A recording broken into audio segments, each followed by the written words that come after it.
I'm en route down to Steve's. It's raining still some more again because it's May and it's Salt Lake and that's what it does. But I'm en route down there. We're going to be trying out the new cars that Alan has built to enclose said little GoPro over here that I'm shooting with, so that we can film ostensibly from inside the passenger cars on Steve's Railroad.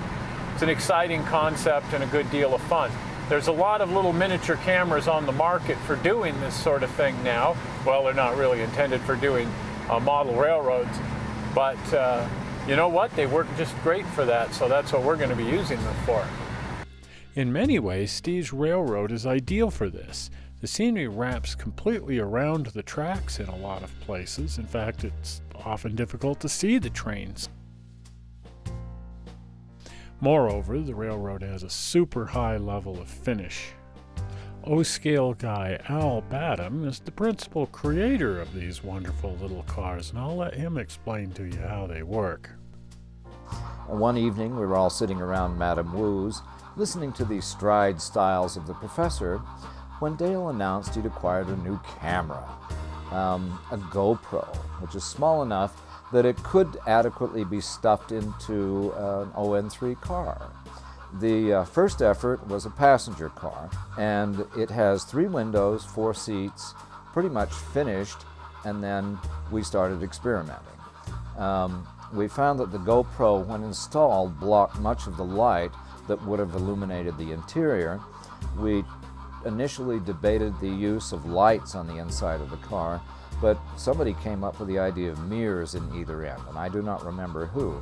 The mirrors, again, are set at 3 different angles. One is at 45 degrees, one is at about 25 degrees, and the other one is about 60 degrees. The mirrors, I should say, illuminated the windows on the inside of the car to the point where you could actually see the detail of the seats and the color of the area around the windows.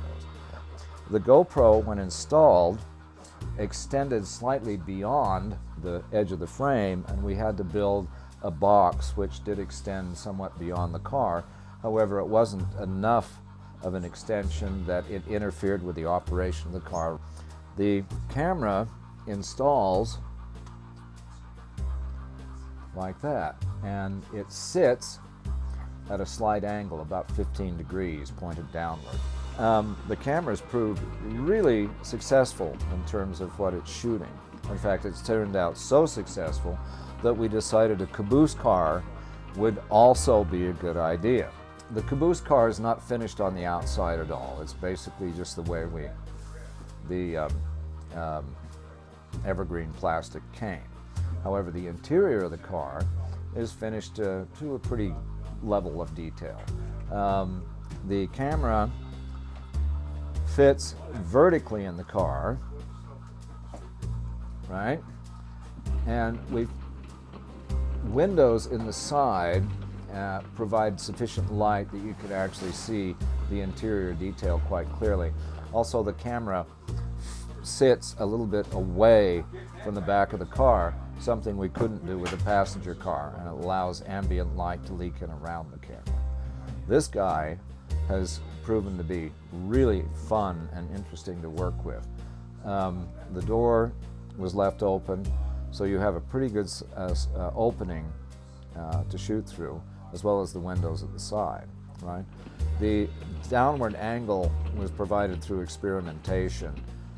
Originally, the camera was installed flat, and it just didn't work well at all. However, the shooting down solved a lot of the nastier problems. We have added weights to the bottom because, again, the camera is slightly offset.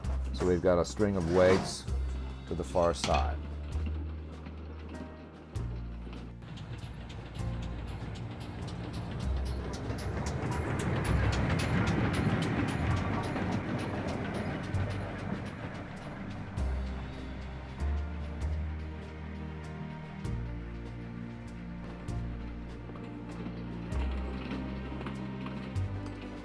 The end results in all of this are pretty darn fantastic. It's really fun to be able to get right down inside the train cars this way.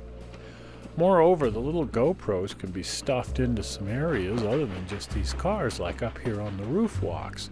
No reason we can't just set the GoPro right on top of the cars. One problem that we've encountered is that the camera produces a rather fisheye appearance, especially with objects very close to the lens.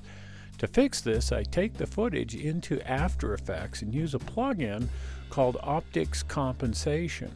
I dial in the field of view to just under 70 and set reverse lens distortion, and bingo, the fisheye appearance disappears.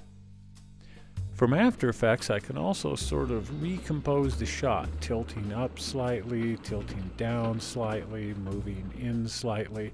This is critical when using the camera mounted in the vertical position in the caboose car. I can also shove the camera right down into the little narrow areas between the buildings and even right down on the train platforms. This way the camera can be used for trackside photos as well, just as though you're standing right next to the track. Well, that's sure cool to be able to put the camera right inside the little miniature train cars that way and get the little miniature people's eye view of what it would be like to ride on these trains. Wonderful new technology at wonderful new prices.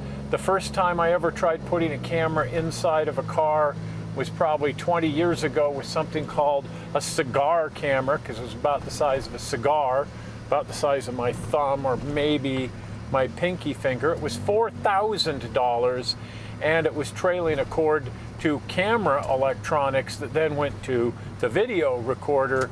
So I could only go for a couple of feet with that thing before I just flat ran out of cable. Well, do subscribe to the YouTube channel, look for me on Vimeo, like me on Facebook, all of those kinds of things. I'm not quite sure how you found me on the web this time, but I sure hope you didn't find me boring. I'll see you here again soon.